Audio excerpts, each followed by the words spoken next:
Hello, welcome to another video. I think we're on day 8. Wow, we are really getting through these now. This is really good. First of all, if you're managing to keep up every day, well done. I am very aware this is not an easy challenge. It takes a bit of discipline to get it done, and you know, trying to find the time every day is difficult, so well done if you're keeping up with this. In other news, had some quite interesting commissions come in, none of which I'm allowed to talk about, unfortunately, but they're very exciting and I do hope to talk about them hopefully in this month's worth of videos, but if not, it'll be later down the line. But yeah, right, let's get to Gobtober day 8. Let's get to it. Okay, we got our prompt list, we've got our dice. Let's see what we get today. 85. Shallow grave. Whoa, I think we can work with that. Let's go with that. Cool. Okay, kind of typically, the shallow grave is not underneath a gravestone, which would have made life a bit easier. And I kind of did something I always try to avoid on these things, which is to make the box a room. But I kind of think it's okay for this. So I kind of thought we'll do a grave underground with a coffin propped up against the wall with an ominous door. So it is a grave and there's something mysterious about it. So I'm happy that I've answered the prompt. And this is really quick to do. Some days are quite nice because they are very quick. They're quite quiet things, so they don't require much detail. The toughest thing with this was thinking about how to actually incorporate it, which I think works, but only time will tell if I have got it right. Very much depends on what I roll tomorrow.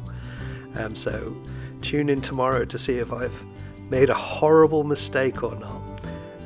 But yeah, it's kind of nice to have a little kind of quiet moment in these quite busy maps sometimes. So yeah, I think in the grand scheme of things it'll work, but we'll have to wait and see. Yeah, okay, cool. And I still get to use my big fat smelly pen here and there, which is always nice.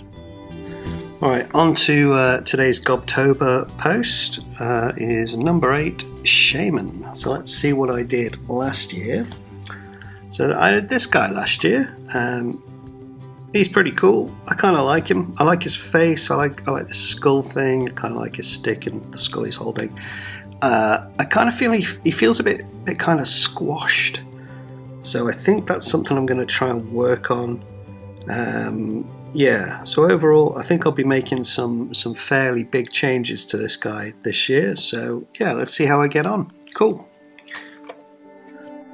Alright, okay, same as always, draw my kind of, I don't know what to call these things. I kind of call them fat skeletons because they have kind of like spindly arms. In this case I really wanted kind of a humped over, wizened old kind of character.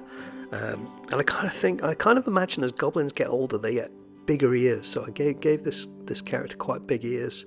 I liked the kind of skull hat thing from what I did last year, so I kept that. I changed the skull and the hands round a little bit. I do kind of like the fact that this goblin is carrying a skull, and kind of extended the robe a little bit, like I don't know, kind of like a Jawa from Star Wars, maybe. I don't know. I kind of find those things really creepy. They really weird me out a bit. But yeah. So same again, going with the face. I kind of wanted like an overbite. And I didn't put too much detail into the pencil. So the pencil's just a guide for me, so I know roughly where things are.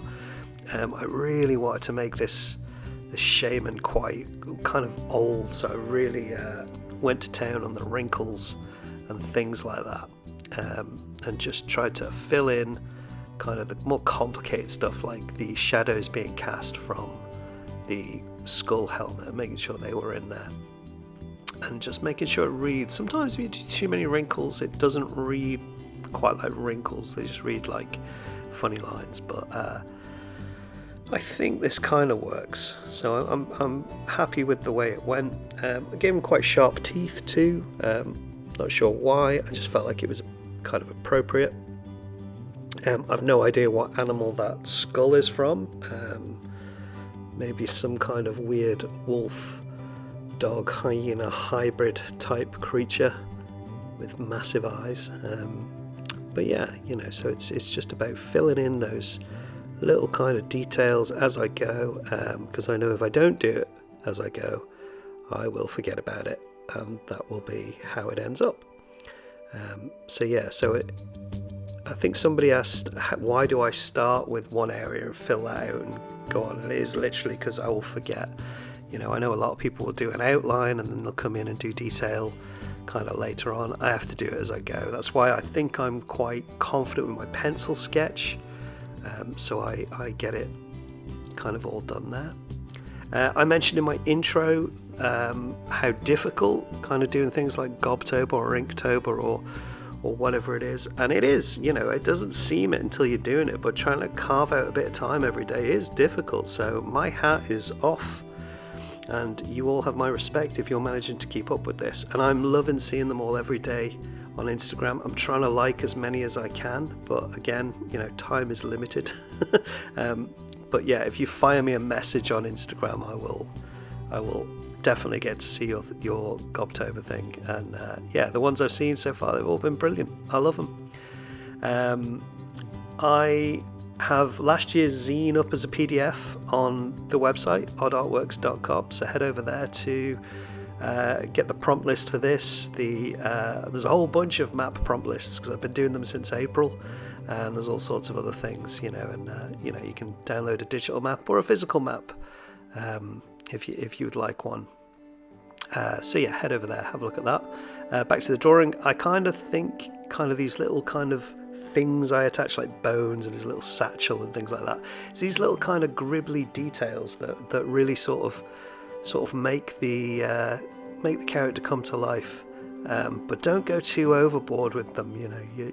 Just a few here and there so it's readable, and try and keep the narrative of the character in mind when you're doing it. So this guy's a shaman, so I'm keeping that all in mind. So I want wrinkly robes, bones, a bag of spell components, skulls, wizened, all that kind of stuff is what I'm thinking about. Just coming to the end of it now, just putting in the last few wrinkles on that robe and going in with the big fat smelly pen to fill in the dark areas, and I think we're just about done. So that's day 8 over. So as always, like and subscribe, comment. If you've got any questions, just ask and I'll try and respond to them all. As always, a huge thank you to all my patrons who make these videos possible, and their credit will be coming up now. Alright folks, hope you enjoyed that, and I will see you tomorrow. Take it easy folks, bye now.